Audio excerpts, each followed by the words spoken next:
Eh bien, bonjour, vous êtes toujours à l'Institut des Libertés et nous avons pensé, avec mes deux amis Xavier et Hervé, qu'il était temps de refaire un petit tour de piste, vous savez, de ce qu'on fait de temps en temps pour essayer de décrypter à trois ce qui se passe dans le monde. Alors, la façon dont ça va se passer, c'est que je vais faire une petite introduction qui sera très brève, et mon introduction est assez simple. C'est que depuis un certain temps, nous disons que la globalisation, c'est fini. Je crois que tout le monde est à peu près d'accord, sauf sans doute Jacques Attali, mais enfin, ça, il faut pas rêver, quoi. Faudra qu'il s'y fasse. Faudra qu'il s'y fasse, le pauvre garçon. Mais c'est pas la première fois qu'il se trompe, donc il doit avoir l'habitude. Et la globalisation, c'est fini. Et dans le fond, il semble que les États-Unis sont à la recherche de leur modèle dans le futur. C'est-à-dire que, moi, mon hypothèse, c'est qu'ils allaient essayer de devenir une espèce de forteresse américaine, vous savez, qui est protégée par les deux océans. Et puis que, ensuite, le reste du monde devait un peu se dépatouiller tout seul. C'est très bien, c'est possible, parce que c'était un peu le projet de Trump, mais en même temps, vous ne pouvez pas faire ça, et en même temps, aller taper sur tout le monde en les engueulant, parce qu'ils n'apportent pas, ou ils n'exportent pas, ou n'importe quoi. Donc, il me semble qu'il y a une contradiction aujourd'hui dans les États-Unis, où vous êtes le chef et vous donnez les ordres, ou vous n'êtes plus le chef, et à ce moment-là, vous discutez, mais vous ne pouvez pas donner des ordres si vous n'êtes plus le chef. Vous voyez ce que je veux dire? Il me semble qu'il y a une contradiction, et que c'est ça qui met les gens mal à l'aise partout. Alors j'ai été dans une conférence à Prague récemment, où on parlait de tout ça, et je me suis rendu compte, c'était surtout, mettons, des hommes du Parlement européen, mettons, dont Hervé a été un membre éminent pendant 5 ans. 5 ans. Vous avez bien du courage de tenir 5 ans. Et je me suis rendu compte que pour les Européens, la diplomatie, ça consistait à peu de choses près à savoir comment discuter avec les États-Unis. Le reste du monde n'existe pas. Alors j'étais complètement stupéfait, parce que je leur ai dit, mais il me semble qu'il se passe ailleurs.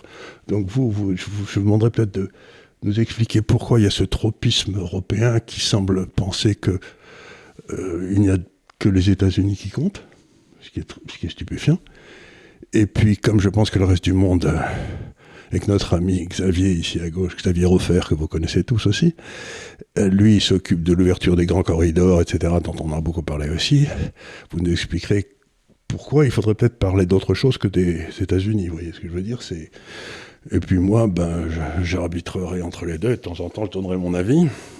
Sans doute, vous trouverez que je parle trop, mais c'est pas grave. Donc, Hervé, je vais commencer à vous. Pourquoi cette espèce de tropisme européen maladif vis-à-vis des États-Unis? D'abord, un certain nombre de données révélées par le Dodge sous l'autorité d'Elon Musk montrent à quel point et les médias et les institutions, je pense notamment à la Commission européenne, opérant dans les différents pays européens, ont été sous contrôle et sous influence absolument déterminante de l'argent américain. Et l'argent américain a financé les médias. J'aimerais bien savoir, par exemple, ils ont donné beaucoup d'argent aux US et Heidi a donné beaucoup d'argent à certains journaux américains bien choisis. Est-ce qu'on pourrait avoir la liste des journaux européens bien choisis qui auraient reçu des... Alors, ce qui est sorti, c'est Politico. Politico, oui, qui est un peu le journal para-officiel du Parlement européen et des institutions européennes. Politico a bénéficié de milliers d'abonnements payés par les États-Unis, ce qui permettait probablement d'avoir un biais favorable aux intérêts américains. Ce qui est très curieux, c'est qu'on a vu apparaître sur certains sites américains le fait que l'argent du USAID avait notamment également inondé certains titres de la presse française et ça a à peu près totalement disparu. Alors je suggère aux internautes habiles d'aller chercher ce qui établirait en effet que notamment les activités de fact-checking en France ont été largement financées par des fonds américains. Pour prendre un peu de recul, je pense que l'on a beaucoup oublié à quel point les institutions européennes ont été sous influence américaine par de multiples biais. Les ONG, les fondations, les think tanks sont régulièrement sollicités par la Commission européenne, par les fonctionnaires de la Commission européenne, et en fait, beaucoup des textes de la Commission étaient écrits par dictée européenne. On était un peu dans la situation des conseils et des ministres de la 4e République qui se tenaient sous étroit contrôle de l'ambassade américaine. L'Union européenne a été sous commandement américain, pas seulement par l'OTAN, mais aussi pour beaucoup de sujets qui ont déterminé la vie des Européens. Quand Ursula von der Leyen dit « l'Ouest tel que nous avons connu est fini », c'est tout simplement que l'Union européenne est en train de se sentir orpheline. D'où cette espèce d'obsession qui fait qu'au sein de l'Union européenne et des institutions européennes, aujourd'hui, la majorité des discussions portent sur la politique de Trump, ce qu'il faut en attendre, ce qui est prévisible, ce que l'Europe peut négocier, etc. Il y a une sorte d'obsession américaine totalement justifiée par l'histoire, qui fait qu'en réalité, l'Union européenne était très largement sous le contrôle des institutions américaines, et je dirais plus particulièrement des réseaux démocrates. Ça nous rend singulièrement aveugles au reste du monde. Je n'abuserai pas des chiffres, mais dans le combat commercial qui s'est engagé, je pense qu'il faut bien mesurer que le commerce extérieur de la Chine, c'est 1 600 milliards de dollars, en gros avec le Sud global et avec les BRICS. Avec les États-Unis, le Japon et l'Union européenne, c'est seulement 1 300 milliards de dollars. Ça veut dire quoi ? Ça veut dire tout simplement que la guerre commerciale engagée par les États-Unis, elle ne concerne qu'une partie du commerce extérieur de la Chine, qui est en train de développer ses relations avec le Sud global de manière accélérée. On a vu le président Xi Jinping rendre visite au Vietnam et on voit les institutions chinoises développer leur influence et leurs contrats commerciaux, notamment avec l'Afrique et notamment avec l'Asie du Sud-Est. Je participe la semaine prochaine à un sommet avec quelques Européens, mais surtout des institutions chinoises et le nouveau gouvernement du Sénégal. Il est très clair que la Chine est en train de faire de l'Afrique une de ses bases capitales pour le commerce avec le reste du monde. Ça, probablement, est-ce que c'est en train de renverser la table du commerce international ? Peut-être est-ce que ça pose la question, non pas de la déglobalisation ou de la démondialisation, oui, mais d'une globalisation à la chinoise. Globalisation à la chinoise qui pourrait très bien attirer dans son orbite d'autres grands pays, c'est probablement le cas de la Russie, ça pourrait bien être aussi le cas de l'Inde. Et dans ce cas, ceux qui se retrouvent tout seuls, orphelins et sans beaucoup de voix au chapitre, c'est l'Union européenne et ce sont des pays comme la France dont il faut bien considérer qu'aujourd'hui, ils sont extrêmement loin de toutes les négociations internationales qui comptent. Merci beaucoup. Donc, ce que vous nous avez dit en quelques mots, c'est que, bon, vous savez, j'ai montré cette carte aussi à certains des auditeurs ici, qui est la carte de Valérie Pietri. Vous savez, Valérie Pietri, qui est cette espèce de carte qui est centrée sur Hong Kong, un rayon de 3000 km, et là-dedans vit plus de la moitié de la population mondiale, et à peu près 70% de la croissance depuis une dizaine d'années. Et on se rend bien compte que cette zone avait besoin de matières premières et que maintenant elle les a grâce aux couloirs ouverts par la Russie, les couloirs terrestres qui descendent de la Russie vers l'Inde. Et donc on se dit, cette zone est maintenant presque autosuffisante énergétiquement, avec en particulier le Moyen-Orient. Et donc vous vous retrouvez dans un monde où on est en train d'établir que le centre du monde, ça va devenir, mettons, aller Hong Kong, hein, au centre de ce truc, et que toutes les voies, quand il y a un empire qui se crée, tous les chemins mènent à Rome. Donc, vous allez nous parler des chemins qui mènent à Rome, parce que ça veut dire que quelque part, on est en train de changer le centre de l'empire. Enfin, je ne sais pas s'il y aura un empire, mais le centre ancien ne correspond plus à la réalité économique d'aujourd'hui. Le centre ancien ne correspond plus à la réalité géopolitique d'aujourd'hui. C'est une certitude. Et ce qu'on voit à l'heure actuelle, ce qu'a décrit Hervé, et ce que vous avez décrit vous-même, c'est de la part des élites résiduelles de l'Union européenne et de la France, parce que M. Macron est exactement dans le même cas, c'est une désintoxication effroyablement difficile du fric et de l'influence américaine. Ils sont perdus, ils ne savent littéralement plus quoi penser. Parce qu'auparavant, c'était des domestiques, c'était des sortes de... Ils obéissaient. Voilà, ils obéissaient, mais c'est rassurant d'obéir. Après tout, on n'est pas obligé de penser. Voilà. Et là, à l'heure actuelle, ils se trouvent face à un gouffre et ce gouffre les épouvante. Alors, 2 conséquences à ça. D'abord, chaque fois qu'ils le peuvent, ils sont très méchants avec ceux qui ne pensent pas comme eux, quand ils en ont encore le pouvoir, mais bien entendu ce pouvoir est résiduel. Et deuxièmement, chaque fois qu'ils s'isolent encore un peu plus en n'écoutant pas, en ayant les poings sur les yeux comme ça, pour surtout pas voir ce qui est en train de se passer, ils se fragilisent encore à chaque fois un peu plus. Quant à la réflexion du départ, à savoir ce que cherchent les États-Unis, j'ai lu, je me souviens plus où, mais reste dans la presse comme ça, à la volée, quelque chose qui m'a semblé très intelligent, c'est que Trump était dans la même catégorie que Kemal Atatürk et que Gorbatchev, à savoir ceux qui veulent extraire une nation d'un empire. Qui est devenu fragile ou pas possible. Ingérable. Rendez-vous compte, l'Empire ottoman, à un moment donné, ça allait de l'océan Atlantique au-delà de l'Algérie jusqu'à Mindanao, quoi. Alors comment voulez-vous diriger un bidule pareil? Ça leur a laissé une diplomatie d'une grande qualité, ça leur a laissé des grands opérateurs à l'international.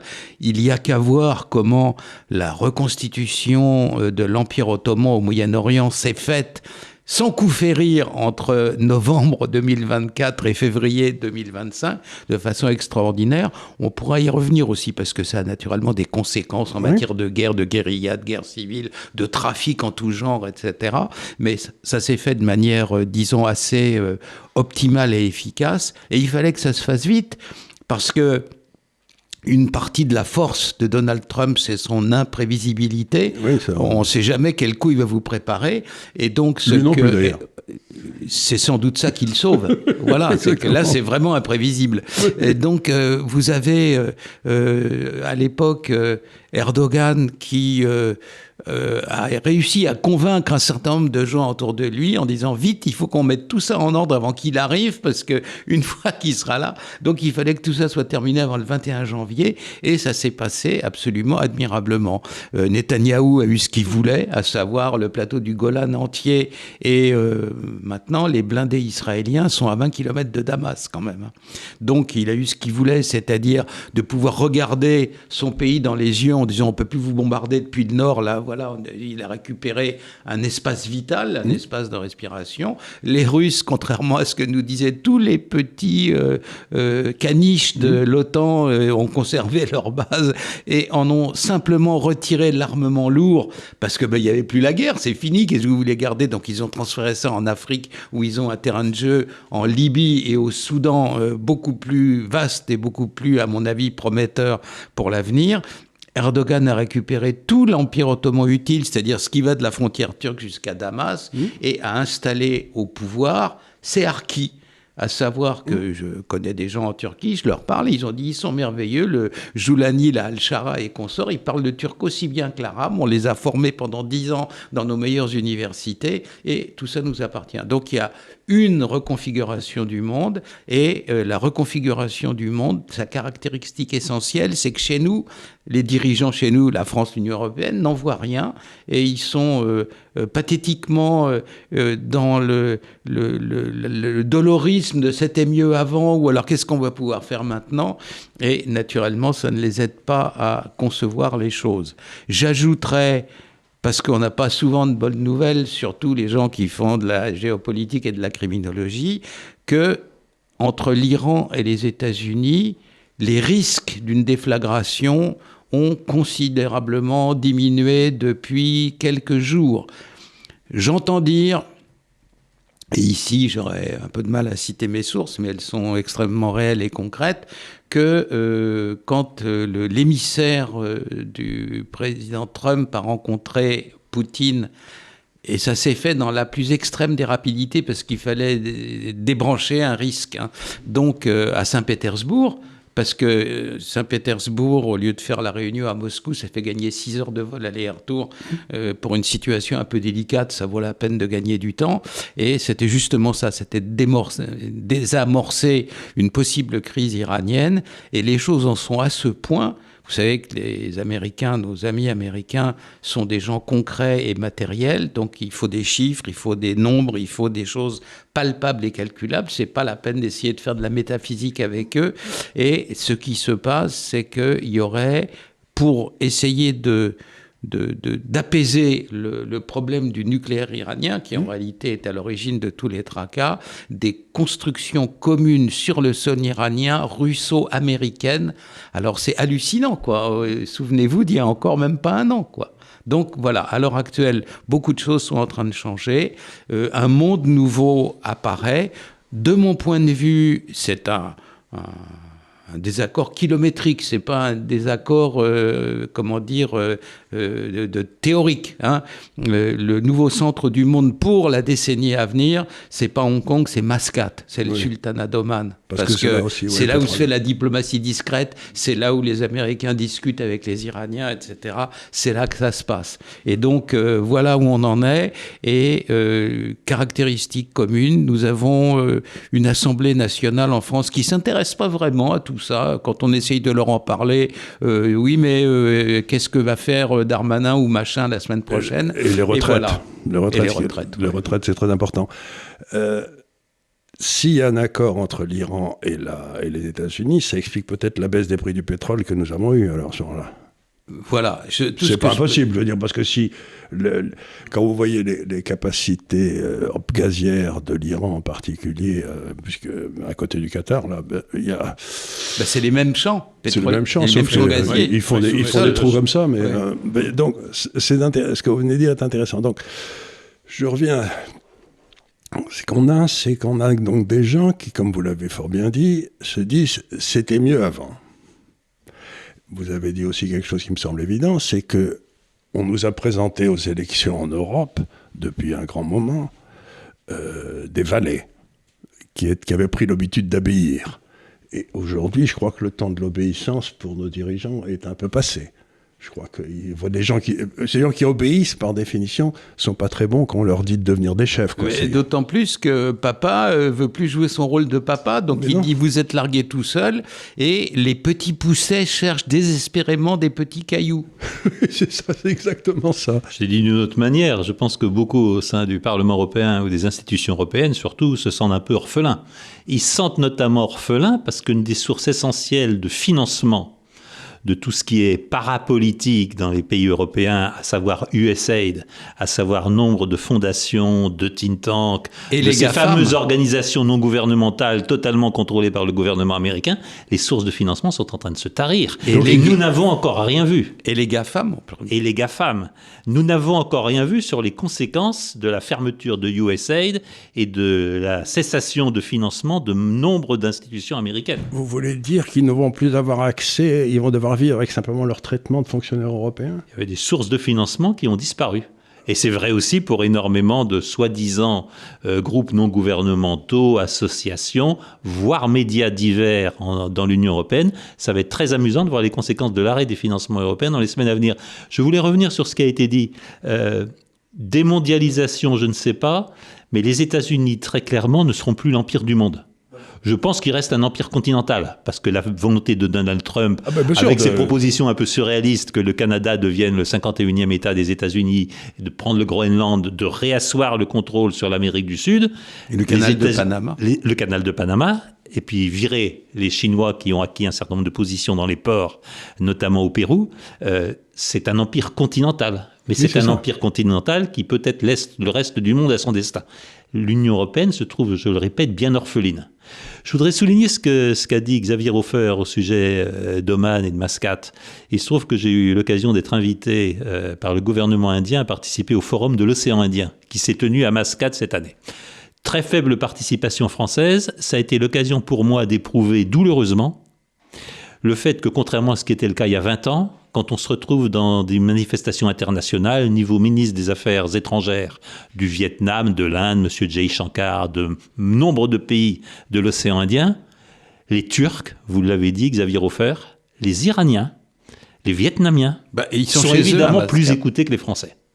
Et ça, c'est quelque chose dont on n'a pas pris conscience. On pourrait l'exprimer en disant que c'est le naufrage de la diplomatie française. Mais on a viré tous les gars compétents. Nous ne sommes plus écoutés.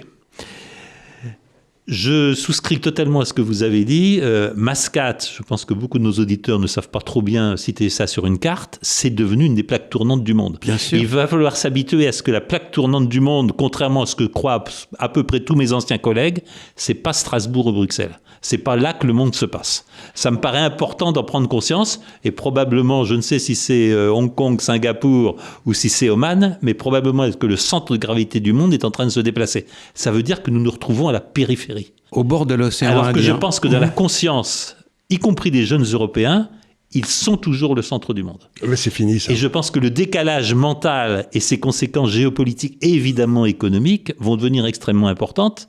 Parce que si je peux le dire d'une autre manière, je pense que mes collègues chinois, indiens, de Mascate, de l'océan Indien, des pays africains n'en ont plus grand-chose à faire de la situation de l'Europe. Et c'est probablement quelque chose qui change.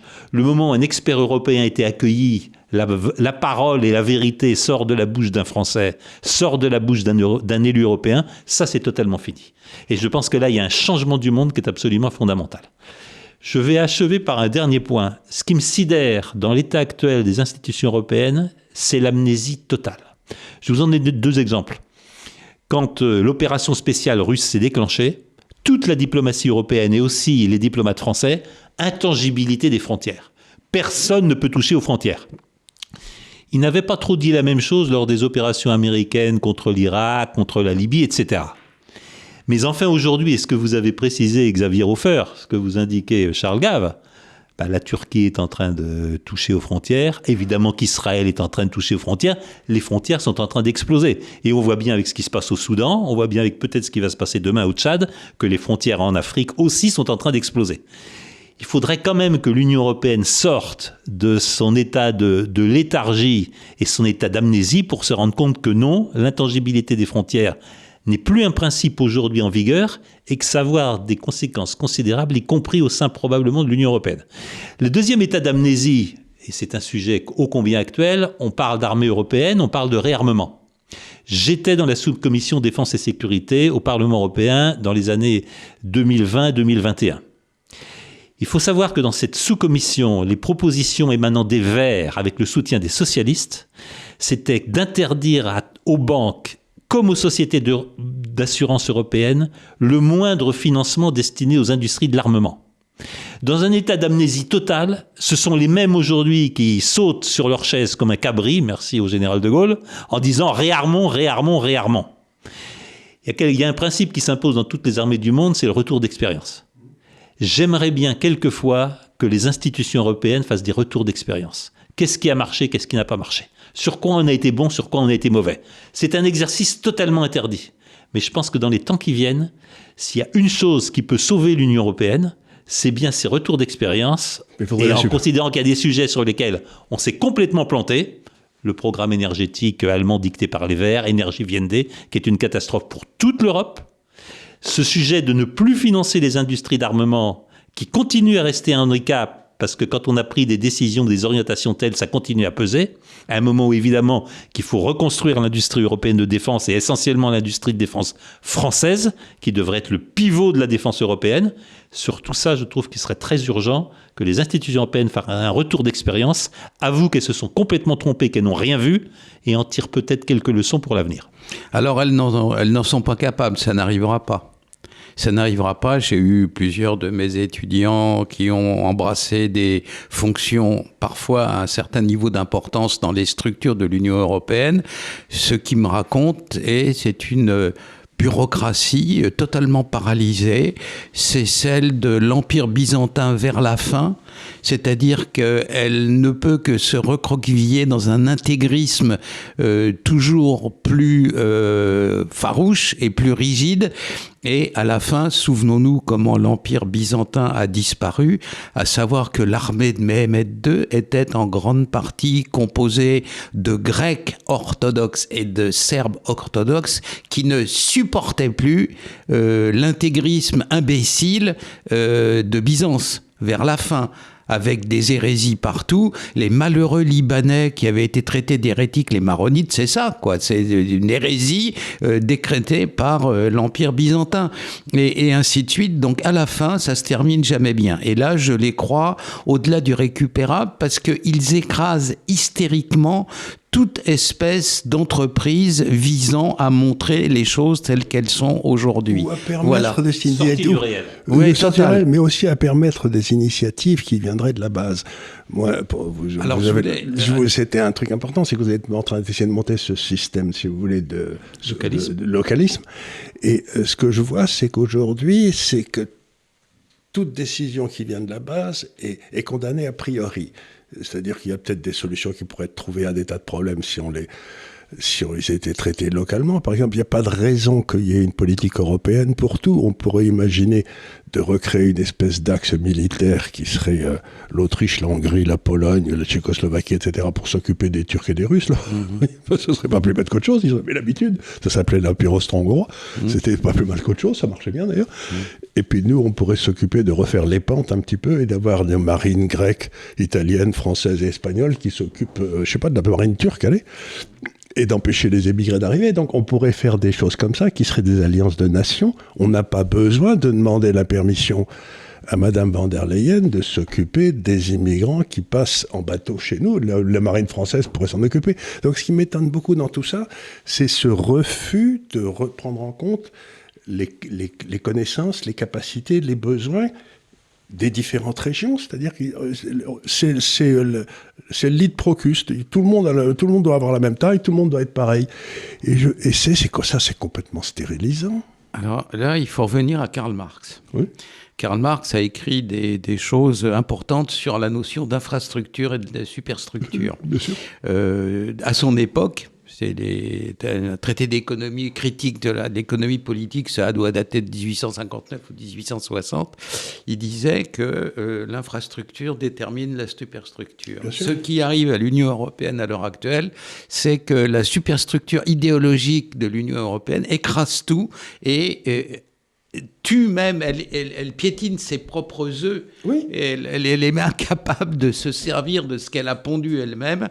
Et donc dans ce que vous venez de dire, si la marine s'occupait un petit peu des pays méditerranéens, de surveiller de ce qui se passe du côté de la Méditerranée, ben, ça serait concrètement bien utile. Et là, un fait, criminologique indéniable. Quand il y a des règlements de compte entre des gangs à Marseille, les gens s'entretuent. Alors après ça, naturellement, comme ce sont des armes automatiques, elles éjectent, si ce sont des armes civiles, des douilles, si ce sont des armes de guerre, des étuis, et qui tombent par terre, en cuivre. Et jusqu'à présent, quand on allait à Marseille sur une scène de crime et que la police ramassait des étuis et des douilles par terre, elle ramassait surtout des étuis du calibre Pacte de Varsovie, c'est-à-dire 7,62, le calibre des Kalachnikov. Depuis 2024, souvent, à plusieurs reprises, ce qu'on trouve par terre, c'est du calibre 5,56 de l'OTAN. Ça signifie quoi? Ça signifie que la guerre d'Ukraine est venue nous rejoindre. Quelles sont les seules fois sur le sol européen qu'on tire des balles avec des calibres X ou Y? Naturellement, c'est la seule guerre qui se déroule, c'est-à-dire ce qui se déroule sur le front entre l'Ukraine et la Russie. Alors, je voulais aussi ajouter un fait qui est méconnu à l'heure actuelle pour la discussion qui concerne les armements, etc., c'est que sur le front de 1200 km... Ce qui est énorme. Oui, voilà. Certains jours, pas tous, mais certains jours, me disent des gens qui sont sur place à titre d'observateurs intéressés de la situation, pour le compte de leur gouvernement, j'espère avoir été assez précis, on tire jusqu'à 50 000 obus d'artillerie lourde. 50 000 obus d'artillerie lourde en une journée, un obus de 155 pèse 42 kilos, ça fait 3500 tonnes par jour. Voilà. Et pour arriver à tirer les 3500 tonnes d'obus par jour, il faut une industrie lourde, énorme, et qui met à peu près une décennie à être mise en place. Donc, de l'acier en particulier. Comment ? De l'acier en particulier. Oui, de l'acier, du cuivre, tout ce qu'on veut, etc. Du plomb, bien entendu, etc. Tout ça est très difficile et très long à mettre en place. Et on ne l'a plus en Europe. C'est-à-dire qu'on Ni aux États-Unis ? Ça, c'est leur affaire. Non, c'est leur affaire, mais je sais qu'aux États-Unis, ils produisent quasiment plus d'acier non plus, 5% d'acier. Oui. Donc, à terme, il va y avoir 3 empires qui vont se partager la planète. Le continent européen ça sera on ne sait trop qui. Le continent américain nord et en partie sud, ça sera les États-Unis d'Amérique avec le 51e État canadien ou pas, ou réduction à l'état de servilité de la zone en question. Mais ils sont tellement politiquement corrects, les Canadiens, que ils sont si très on leur gentils. demande, en les culpabilisant un peu, ils finiront par dire oui. Donc l'Eurasie, c'est-à-dire le milieu de l'Empire à la Russie, et puis toute l'Asie à la Chine. C'est comme ça que ça va se terminer. C'est là où j'en suis pas certain, je dois dire. Parce que moi, quand je regarde un peu ce qui se passe, ce qui est en train d'émerger, c'est que vous avez donc une espèce de triangle qui est en train d'émerger, dont c'est toujours parlé. C'est que vous avez, la Russie, qui contrôle les matières premières, vous avez la Chine qui contrôle l'épargne et les processus industriels, et vous avez l'Inde qui contrôle la population. Donc il me semble que ça va être un empire. Ça va pas être un empire, mais ce sera une espèce de zone où vous aurez, qui sera un triangle qui ira de Moscou à Pékin et à Delhi. Et ça sera pas sous le contrôle militaire de la Chine, parce qu'ils n'ont pas les moyens. Et ils n'ont pas... En fait, les Chinois ont toujours été des très mauvais soldats. Ça ne les intéresse pas des masses. Dans leur société, c'est vers le bas de la pyramide sociale. C'est assez bas, ça les intéresse pas du tout. Donc, et puis, s'il y a une présence militaire trop forte des Chinois, les Indiens vont refuser de jouer le jeu. Les Chinois avaient essayé de mettre des bases autour de l'Inde comme ça avait beaucoup agacé les Indiens. Donc, si vous voulez, il me semble qu'on va vers une espèce de condominium de 3 pays. Alors pour y être quelquefois associé dans certains forums internationaux, il est très évident qu'une des parties les plus importantes qui joue aujourd'hui dans le monde et dans laquelle l'Union européenne est totalement absente, et hélas la diplomatie française, c'est évidemment les multiples initiatives pour aboutir à une meilleure entente, à des accords entre la Chine et l'Inde. Ah, ça, c'est évident. J'ai eu l'occasion d'évoquer le rétablissement d'une relation directe par avion entre Delhi et Pékin. J'ai probablement eu l'occasion d'évoquer aussi le fait que les Chinois réautorisent les pèlerins hindous à se rendre au mont Kailash sur territoire chinois sans visa et sans contrôle. Et on a de multiples initiatives entre les deux ministres des Affaires étrangères pour résoudre à peu près tous les contrats frontaliers. C'est un game changer pour le monde entier. Pour le dire d'une phrase, si les surcapacités chinoises industrielles se mettent au service des immenses besoins d'infrastructures de l'Inde, et aujourd'hui avec une sous-capacité industrielle de l'Inde à y répondre, c'est très clair que le basculement du monde, il est acté. Je pense que nos grands amis américains s'emploieront à essayer de trouver les bisbilles qui gâcheront les choses. Oui, je voudrais revenir sur ce que disait Xavier Hofer, qui me paraît très important. Il y a un principe au sein des institutions de l'Union européenne que j'ai beaucoup côtoyé pendant 5 ans. On n'est jamais responsable de rien et on a toujours eu raison sur tout. Oui. Ce qui veut dire qu'on ne revient jamais sur ce qu'on a fait. Ils en sont Je incapables. pense que c'est la condamnation. Vous avez des mots sévères, mais je partage ce que vous avez dit. Je pense qu'à terme, c'est la condamnation de l'Union européenne. Il y a un tableau qui a été publié et qui m'a été communiqué aimablement par des institutions asiatiques qui a étonnamment fait très peu de bruit en Europe. C'est un baromètre qui est considéré avec sérieux dans le reste du monde, publié par Edelman Trust. Ah oui. C'est un organisme allemand qui publie chaque année un indicateur de confiance. Je vais vous livrer 2 éléments sur les résultats sur 2024. Indice de la confiance dans l'avenir des populations de différents pays dans le monde. Au plus haut de l'échelle, dans l'ordre, Arabie Saoudite, Chine, Inde, confiance supérieure à 70%. On vivra mieux dans les années qui viennent. France, 9%. Grande-Bretagne, Allemagne, entre 15 et 18%. Japon, 20%. Les États-Unis étant un peu plus haut, à 30%. Pour faire simple, dans tous les pays du Sud global et des BRICS, y compris en Afrique, on pense que l'avenir va être meilleur. Dans quasiment tout ce qu'on a appelé les démocraties libérales, les générations ne croient plus que l'avenir va être meilleur. Exactement le même indicateur de confiance dans les dirigeants. Il est inférieur à 30% dans pratiquement tous les pays occidentaux et dans toutes ces démocraties libérales qui devaient ouvrir la voie du salut pour le reste du monde. Il est à 80% dans les pays que j'ai cités, en Inde, en Chine, en Indonésie, un pays qu'on oublie souvent. Énorme. Et qui va prendre sa place dans les 5 premières puissances du monde, je pense, dans les années 2030. Il est aussi très élevé, c'est une surprise, dans nombre de pays africains. Si on considère que la confiance des populations dans l'avenir est un fait politique majeur, il est très clair, et je pèse mes mots, que l'expérience des démocraties libérales est en train d'échouer. Le reste du monde en prend conscience. Les populations européennes en prennent conscience avec cette absence. Exactement. On ne croit plus dans un avenir meilleur construit par l'Union européenne. Si ce baromètre se vérifie dans le temps, c'est tout simplement de la fin de l'Union européenne telle qu'on l'a vécue.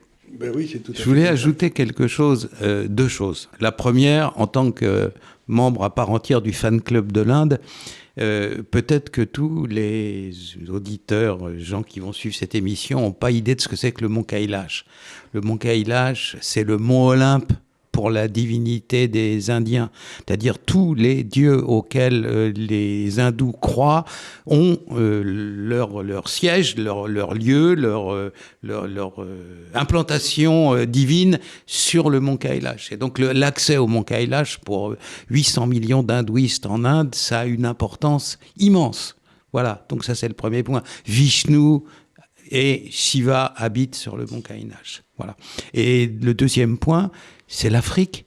La dernière fois où j'ai été en Afrique, c'était à Dakar pour une conférence sur toute la criminalité informatique, etc. Et j'ai trouvé cette ville pleine de jeunes gens et de jeunes filles enthousiastes pour l'informatique et surtout l'informatique mobile, les ordinateurs portables. Ils souffraient énormément de la vie de bureau 9 to 5, là, dans le même endroit, dans le même lieu. Là, ils peuvent bouger, ils peuvent aller voir leurs amis, ils peuvent faire n'importe quoi. Et j'ai trouvé que littéralement, une partie de la côte, là, est en train de se transformer en Silicon Valley africaine. Oui. C'est très impressionnant. Et surtout, ils sont heureux, quoi. Ça leur plaît. Ils vous parlent de ça, ils ont les yeux qui brillent, ça les intéresse, ça leur plaît. Je comprends qu'ils soient comme ça, ouverts sur l'avenir. Ce que je veux dire, j'étais à une conférence à Londres il y a quelque temps qui s'appelait ARC, vous savez, Association for Responsible Citizenship, qui a été organisée par un de mes amis, etc., qui s'appelle Paul Marshall. Et ce qui avait de très intéressant, c'est qu'il y avait une série de types très compétents qui parlaient, Ferguson, etc. Et ils disaient tous, si on continue à dire à nos enfants que on va tous mourir, que dans le froid, de faim, de chaud, de misère, etc., un, ils vont pas faire d'enfants, et deux, ils vont être malheureux toute leur vie. Donc, qu'est-ce qui nous est arrivé ? C'est une question que je me pose souvent. Quand j'ai quitté la France en 80 avec Mitterrand, parce que je voulais pas élever des enfants dans un pays qui avait des mises communistes, je n'avais rien contre le socialisme, j'ai quitté un pays gay, et je reviens, maintenant ça fait 7, 8 ou 10 ans que je reviens en France, et c'est un pays qui est triste à mourir. Et je ne sais pas ce qui s'est passé. Pourquoi la France, qui était un pays naturellement gay, tout le monde venait en France pour rigoler, parce que, je sais pas, la vie était belle, les femmes étaient belles, les gens étaient accueillants, enfin je sais pas. On bouffait bien, on buvait beaucoup. On rigolait sec. Ouais. Donc qu'est-ce qui est arrivé à l'Europe pour qu'elle devienne... Mais par contre, j'étais à Prague, et là, ils pètent la forme, et ils sont pas du tout inquiets pour le futur. Donc, j'ai l'impression, je vais dire peut-être quelque chose que je ne peux pas prouver, mais j'ai l'impression qu'un pays qui abandonne sa souveraineté devient triste. Il sent qu'il a perdu quelque chose qui est irrattrapable. Parce que ce que m'ont dit tous les gens de l'Est, là-bas, ils m'ont dit, nous, on a donné notre souveraineté une fois, on nous l'a prise, oui. Et on ne va pas la donner gratuitement. Donc, il y a chez eux une volonté de rester souverain, c'est-à-dire maître de ce soit en Hongrie. Et donc, je ne sais pas ce qui se passe, c'est qu'il semble que partout où l'étatisme avance, la tristesse, l'ennui suit. Je sais pas, et je crois qu'un pays triste... C'est la bureaucratie. C'est la bureaucratie. Voilà, vous l'avez dit, je crois que c'est la bureaucratie. Ceux qui travaillent dedans s'ennuient, et ceux qui ont affaire à la bureaucratie ne peuvent rien faire. Alors c'est un peu... Est-ce qu'on n'est pas en train de crever de notre bureaucratie ? D'autant plus que dans les domaines dont je m'occupe, elle est pratiquement inefficace. Ah oui, c'est souvent le cas. On a vu, je vais prendre un exemple tout récent, entre hier et avant-hier, tout le gouvernement français est tombé de l'armoire parce qu'il y avait des jeunes gens dont ils semblent eux-mêmes, je parle du gouvernement français, ne pas trop savoir de qui il s'agit, qui avaient jeté des cocktails Molotov, incendié des bagnoles, et autour d'une dizaine de grandes prisons françaises. Alors, ils n'ont rien vu venir. La preuve qu'ils n'ont rien vu venir et qu'ils n'ont pas bien encore compris le film, c'est que depuis 48 heures, vous avez les deux ministres régaliens, le ministre de l'Intérieur et le ministre de la Justice, qui disent les uns que c'est des bandits et les autres que c'est des terroristes. Enfin, vous vous rendez compte, on est capable de monter des sortes d'attentats comme ça sur les territoires français. Et en même temps, c'est-à-dire que c'était coordonné. S'il y a eu plusieurs attaques, c'est qu'il y avait bien quelqu'un qui avait... bien entendu. Ça signifie que, en termes simples, pendant plusieurs semaines au minimum, des individus, au minimum 50, se sont concertés, ont prévu, ont échangé, se sont déplacés sur le territoire, ont fini par utiliser des armes de guerre pour tirer sur des portes de prison. Enfin, en bon français, ça s'appelle un attentat, quoi. Hein, voilà. Ça s'appelle une conjuration. Oui, oui, mais enfin, en tout cas, le code pénal réprime ça tant qu'on accepte de s'en inspirer de manière assez sévère. Et il ne s'est rien passé. Et à l'heure actuelle, tout le monde tombe de l'armoire en disant « Bon Dieu, qu'est-ce qui se passe ?» Mais ces gens-là sont quand même incroyables. Et personne n'en a... C'est la deuxième fois. Il y a 2 ans de ça, il y a eu un bandit qu'on croyait mineur qui a été mis en prison, et puis l'année dernière on l'a fait s'évader, à Mohamed Amra, etc. Et on a découvert à cette occasion-là une espèce de gang proliférant, tribal, africain, qui était entre la Normandie et puis Marseille, et qui vendait des tonnes de drogue, était capable de faire évader des gens de prison, qui était capable de tuer des 2 surveillants de prison et d'en blesser 3, et on a découvert ça a posteriori. À quoi ils servent ?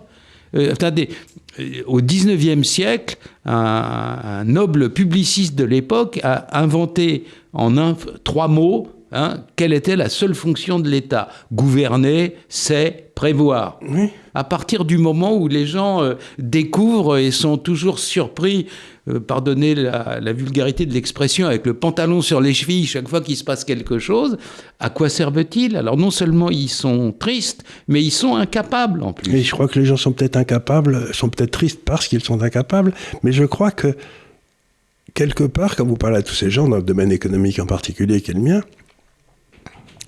ils refusent de voir la vérité. C'est-à-dire que c'est pas que la vérité soit inaccessible, elle est facilement accessible, mais vous savez, je crois que la Sublime Porte, la diplomatie d'autrefois, le sultan, là, quand on lui amenait une mauvaise nouvelle, il faisait empaler le porteur de mauvaises nouvelles. Et je me demande si les gens qui sont maintenant au pouvoir ne font pas empaler les porteurs de mauvaises nouvelles. C'est une formule... Oui, c'est très probablement ce qui se passe. En tout cas, si on considère que le politique devrait être l'art du réel, oui. On ne peut considérer que pour nos politiques, l'art essentiel, c'est d'avancer les yeux grands fermés et surtout de ne jamais se confronter au réel. Il y a un exemple qui a été cité tout à l'heure et qui me frappe beaucoup. C'est dans l'illusion, parce que nous avons des milliards d'euros à y consacrer, l'Union européenne ayant décidé un programme mammouth dans ce domaine, nous allons avoir les industries d'armement qui nous font défaut. N'importe qui sait bien que pour construire un avion de combat à partir d'à peu près rien, ce sont des années et des années. Pour un nouveau programme de tank, c'est la même chose. Ce sont des années et des années. Et je pense qu'une des grandes illusions de nos sociétés libérales, c'est l'argent peut suffire. Non, l'argent n'y suffit pas. Il ne suffit pas de mettre des milliards pour avoir demain une industrie de défense qui va produire des avions et des tanks. Il ne suffit pas de mettre de l'argent pour avoir demain une industrie qui produit des obus, même des munitions de petit calibre. Il faut des années pour construire les usines qui vont les produire. Et c'est une des grandes illusions de l'Union européenne. On met de l'argent, donc on a résolu le problème. Vous mettez de l'argent, vous n'avez absolument rien résolu. Vous avez surtout quand c'est multinational. Surtout quand c'est multinational. Où ça quand c'est à l'échelle d'une nation, on fait des bons vieux arsenaux et puis on arrive à faire quelque chose quand même au bout d'un moment, mais quand c'est multinational, j'ai encore le souvenir des luttes titanesques à l'intérieur d'Airbus et surtout sur le versant militaire. J'entendais des gens me pleurer dans le gilet, c'était titanesque. Pour les armements terrestres, oui. L'alliance entre les entreprises françaises et allemandes, on se croit revenu à d'autres époques oui. De guerre larvée. Elles n'ont pas d'habitude. Elles n'ont pas l'habitude. Essayons de revenir maintenant à l'essentiel. Donc, le monde est en train de changer. Il y a ce continent asiatique qui est en train de s'organiser. Et dans tous les domaines, dans le domaine monétaire, j'en ai souvent parlé aussi, mais aussi, on voit ce qui se passe. Je vous donne un exemple entre l'Inde et la Suisse qui m'amuse. C'est que dans les marchés financiers, il se passe des choses que les gens ne comprennent pas. Vous prenez les obligations indiennes, puis il y a les obligations chinoises. et puis vous regardez quelle est la performance relative des obligations indiennes et des obligations chinoises, et tant qu'ils ne se parlaient pas, c'était complètement chaotique. Il y en avait un qui montait, l'autre qui baissait, l'un qui montait. Et depuis 4-5 ans, très curieusement, c'est la même. C'est-à-dire que ça veut dire que le coût du capital entre l'Inde et la Chine est en train de devenir le même. Mais ça ne se passe pas par hasard. Mais non. Non. Il y a bien des gens qui achètent les unes, qui vendent les autres. Oui. Donc, vous voyez ce que je veux dire ? Et vous voyez ça sur toute l'Asie. Vous voyez les taux de change de tous les pays asiatiques contre le renminbi. Il y a 25 ans, il avait une volatilité folle, puis cette volatilité est diminuée de moitié une première fois, puis de moitié une deuxième fois, et maintenant on est une moitié une troisième fois. Donc vous avez maintenant toutes les grandes monnaies asiatiques qui sont dans un écart de 5% à tout casser, et on a une espèce de serpent informel comme on l'avait autrefois quand la Bundesbank existait. Donc je me dis, il y a tous les signes que c'est en train de s'organiser, et vous vous dites, mais les États-Unis, ils font n'importe quoi comme d'habitude, mais comme disait Churchill, ils prendront la bonne décision à la fin. Vous savez, quand ils auront plus d'autres solutions, ils prendront la bonne décision. Ils essayent généralement toutes les solutions. Les mauvaises, ils finissent par arriver à la bonne. Donc ils arrivent parfois à la bonne décision, non sans avoir auparavant essayé toutes les autres. Les États-Unis sont en train de faire ça très bien avec M. Trump. Mais moi, ce qui me surprend, c'est cette absence totale de compréhension et même de système éprouvé de prise de décision. Et en France, mais aussi même en Europe. Donc, on va peut-être conclure là-dessous, mais à quoi ça nous amène, cette absence totale dans un monde qui change complètement ? Vous voyez ce que je veux dire ? On se retrouve avec une partie importante de l'endroit où il y a de la richesse. Moi, la conclusion à laquelle j'arrive, si vous voulez, c'est que... il va falloir que chacun des pays reprenne son destin en main. Ces transferts de souveraineté, ça a été une illusion, non ? Ou je me trompe ? En seront-ils capables ? Les marchés le forceront. Regardez, par exemple, la France refuse d'agir sur sa dette. Bon, la dette française, on va devoir lever 300 cette année, 300 milliards, 350, 400, 500, et à un moment, ça ne va plus passer. Donc à ce moment-là, l'État français est en faillite. Mais l'État français est beaucoup trop gros pour le FMI. Je ne sais pas si vous avez vu ce qui s'est passé cette semaine. La plus importante nouvelle, ça a été Moody's. Moody's qui a refusé de donner une note à la France. Je ne sais pas ce que ça veut dire. Ça veut dire, ça me rappelle quand Maxime est devenu un mauvais restaurant et que le Michelin lui a dit, écoutez, on ne vous note plus, vous n'avez plus vos 3 étoiles, mais on ne vous note plus. Mais si Moody's refuse de nous donner une note, c'est que notre note, ce serait une énorme merde. Oui. Et dès le moment où la note c'était une énorme merde, la quasi-totalité des... C'est l'abstention. C'est l'abstention. On se dit non, j'ai pas regardé, j'ai pas eu le temps, j'avais autre chose à foutre. Mais ça veut dire quoi ? Ça veut dire que si la note de la France baisse, mettons à A ou en dessous, il y a toute une série d'institutions dans le monde qui ne peuvent plus acheter la dette française et qui en ont aujourd'hui, qui devront la vendre. Donc il va y avoir une crise financière considérable qui va se passer au cœur de l'Europe. Parce que l'Italie, l'Espagne, la Grèce se sont remis en état de fonctionner, ils marchent bien. Mais la France, c'est vraiment le malade de l'Europe. Chez nous, on a atteint un niveau d'incapacité et d'incapacité à regarder la réalité en face qui dépasse l'entendement. Donc, si je veux dire, si l'Europe éclate, ce sera par la France, non ? Qu'est-ce que vous en pensez ? Le mur se rapproche. Le mur se rapproche et nous nous en rapprochons les yeux grands fermés. J'ai une expérience récente qui m'a beaucoup... Le mur, il est là ? J'ai une expérience récente qui m'a beaucoup frappé. C'est tout simplement les degrés d'enrichissement comparés de différents pays, tout simplement évalués par les prix de l'immobilier. Il faut savoir qu'à Sanya, la capitale de l'île de Hainan au sud de la Chine, qui devient une sorte de paradis fiscal, une zone franche économique, où on peut faire du commerce, etc., sans payer de taxes. Le prix de l'immobilier en bord de mer, c'est du 10-15 000 euros le mètre carré. J'ai eu l'occasion d'être confronté tout récemment au prix des maisons à Kinshasa. Les belles maisons à Kinshasa, il vaut mieux qu'elles soient bien protégées. Oui. Mais les belles maisons à Kinshasa, c'est en millions de dollars. C'est évidemment la même chose au centre de Delhi. Et je viens de découvrir, parce que j'y serai la semaine prochaine, qu'à Dakar, une belle maison, un bel appartement sur la corniche sur la mer, c'est aussi plusieurs millions. Donc nous avons vécu dans un monde où nous étions les plus riches. Nous avons vécu dans un monde qui était extraordinairement confortable. Il est fini. L'appauvrissement relatif des Européens par rapport au reste du monde, et notamment par rapport à l'Asie, j'en suis témoin à peu près tous les trimestres, en me rendant en Asie à peu près tous les trimestres. Cet écart de richesse, il est en train de devenir considérable. Vous avez une middle class, évidemment en Chine, probablement aujourd'hui de près d'1,5 milliard de personnes. Vous avez aussi maintenant une middle class en Inde. Vous avez un début de middle class dans certains pays africains qui est en train de bénéficier d'un niveau de vie, d'un confort de vie équivalent à celui de l'Europe, avec une grande différence, et j'y reviens, c'est la confiance dans l'avenir qui est peut-être en train de signer la fin de tous nos discours emphatiques sur nos valeurs européennes qui devaient faire de nous le modèle du monde. Plus personne ne nous prend pour un modèle dans le monde. C'est en train de s'achever, ça. Et nous devrions en prendre conscience très vite parce que sinon on en arrive à l'effondrement. La théorie de l'effondrement, elle a été vendue par des écologistes, mais c'est pas le réchauffement climatique, c'est pas les problèmes environnementaux qui vont provoquer l'effondrement. L'effondrement, il va être provoqué parce que nous n'acceptons pas le réel, que ce soit sur les sujets de la dette, que ce soit sur les sujets des retraites, que ce soit sur le sujet de l'effondrement de notre système de santé, de notre système éducatif. L'écart est en train de devenir monumental avec les universités chinoises ou indiennes. L'effondrement, il est déjà là. Et j'ai bien peur que nous n'ayons pas beaucoup de temps avant d'en sentir les conséquences. Alors, qu'est-ce qu'on dit aux gamins qui ont 30 ans aujourd'hui, 25 ans ? On leur dit, pour confirmer et prolonger ce que disait Hervé, de faire attention à ce que disait le général de Gaulle. La première fois, le général de Gaulle avait une admiration. On en revient au début de notre conversation, sortir un État viable d'un empire décati.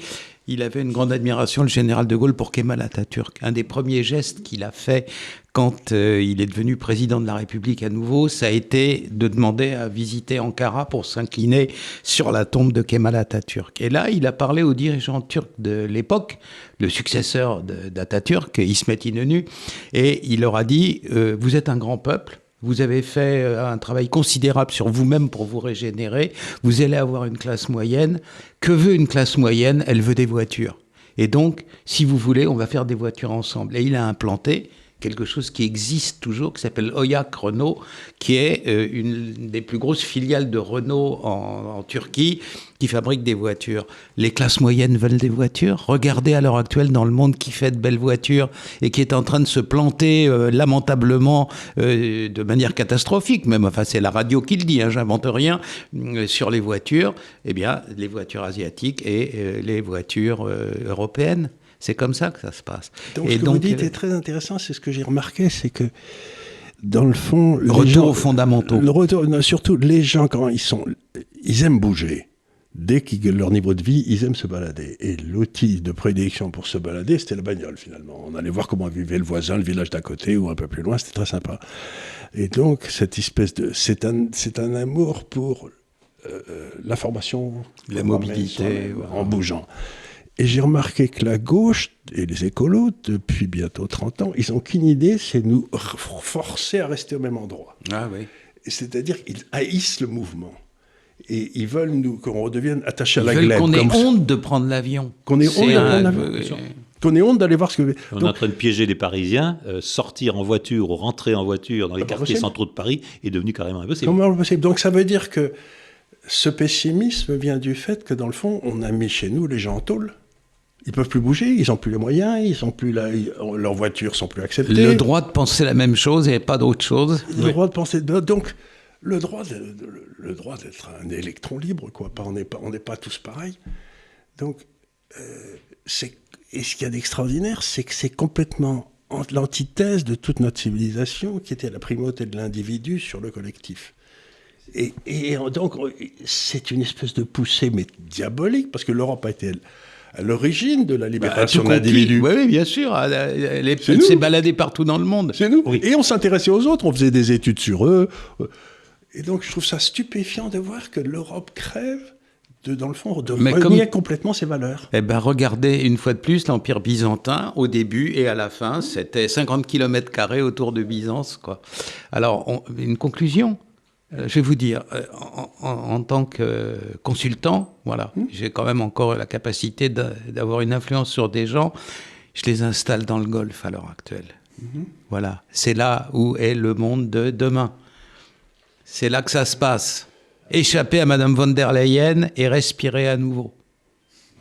Je dirais la même chose d'une autre manière, si j'avais à parler à des jeunes, comme vous le suggériez, Charles Gave. Je leur dirais que la principale force des pays européens, ô combien de la France, ô combien des Bretons, des Basques et des Corses, c'est d'avoir été partout dans le monde, d'être partis à la découverte du monde. Il n'y a pas un coin du monde où les Basques, les Corses et les Bretons n'aient pas laissé des traces, des calvaires, des crucifix ou des tombes. Je pense qu'il faut partir à la redécouverte du monde. C'est parce que nous aurons une génération qui partira à la redécouverte du monde, qui prendra le meilleur là il l'aura trouvé, qu'on arrivera enfin à redonner à la France une dynamique qui aujourd'hui est en train de lui faire totalement défaut. Mais écoutez, je vous remercie beaucoup, messieurs. C'est pas très gai ce qu'on a dit, mais moi ce que je dis aux gens, c'est on a un problème absolument monstrueux en France, qui est en train d'être détruite par son État et par ses classes dirigeantes.